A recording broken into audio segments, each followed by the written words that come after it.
안녕하세요. 김태훈의 현명한 투자자 방송 시작하겠습니다. 오늘은 삼보모터스라는 회사에 대해 좀 말씀을 드리겠는데요. 이 회사는 기본적으로 엔진이나 연료계통의 부품과 또 내외장 플라스틱 사출품을 현대차와 기아에 주로 납품을 하는 회사입니다. 이 매출 외형이 1조 원 가까이 되는 회사이기 때문에 자동차 부품 회사 중에서도 덩치가 큰 편이죠. 그래서 이 회사의 주력, 물론 이 내외장재 플라스틱 사출이 전체 매출에서 차지하는 포지션은 크지만 수익률이 좋은, 수익성이 좀 있는 그런 모터는, 그러니까 부품은 이 엔진과 연료 시스템에 관련된 부품들입니다. 그런데 문제는 이 내연기관차가 사라지고 전기차로 전환이 되면 이 삼보모터스의 수익성이 좋은 이 연료계통 또 엔진 부품은 사라져 버린다는 것이죠. 그래서 현대차와 이 기아는 이런 덩치가 큰 또 오랫동안 거래해 왔던 이 자동차 부품 회사들에게 전기차 부품 회사로의 전환을 위한 여러 가지 베네핏을 주고 있습니다. 이거는 장기 계약을 10년짜리 장기 계약을 맺으면서 이런 부품 회사들이 전기차 부품 회사로 안정적으로 전환할 수 있도록 그런 기회를 부여해 주는 거죠. 그래서 삼보모터스도 그런 식으로 현대차와 기아와 계약을 맺은 전기차 부품들이 꽤 됩니다. 지금 보시게 되면 국내향으로 지금 삼보모터스의 여러 가지 부품들이 나오고 있는데 이것들은 기존에 지금 매출 1조 원을 만드는 그런 부품들입니다.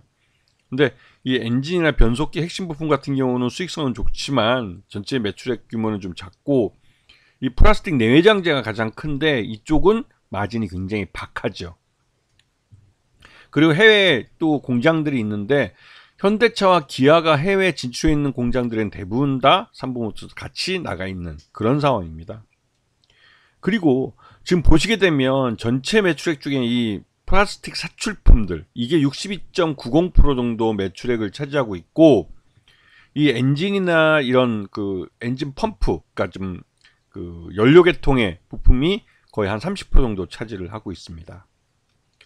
그리고 지난해 매출액 같은 경우는 지지난해보다 3분기 기준으로 매출액은 1조 원을 드디어 달성을 했고요. 그다음에 영업이익도 417억 정도, 재작년보다 훨씬 더 늘어난 모습이고 영업 당기 순이익도 176억에서 267억으로 급증한 상황입니다. 그리고 순이익, 그러니까 최대 주주는 39.25%를 갖고 있어서 경영권도 굉장히 안정되어 있는 회사로 알려져 있죠. 근데 그만큼 이 자동차 부품 회사들이 오랜 업력을 갖고 있어서 이 오너 일가에 의해서 주식이 분산되어 있는 경우가 많습니다. 자, 그런데 문제는 이 삼보모터스에게도 이 전기차로의 전환을 위해서 대규모 자금이 들어가기 때문에, 왜냐면 기존에 해왔던 내연기관에 있는 연료계통 부품이나 또 엔진 관련된 부품들 그대로 하면서 전기 자동차에 들어가는 부품을 새로 투자를 해서 만들어야 되는, 그리고서 양산까지 해야 되는 그런 문제가 있었습니다. 그래서 대규모 자금을 약 350억 정도 되는 자금을 전환사채를 통해서 조달을 해서 그 돈을 갖고 전기차로의 전환을 준비하고 있었죠. 근데 이 전환사채는 필연적으로 향후 일정 금액이 되면 주식으로 전환이 돼서 시장에 나올 가능성이 큰 거죠.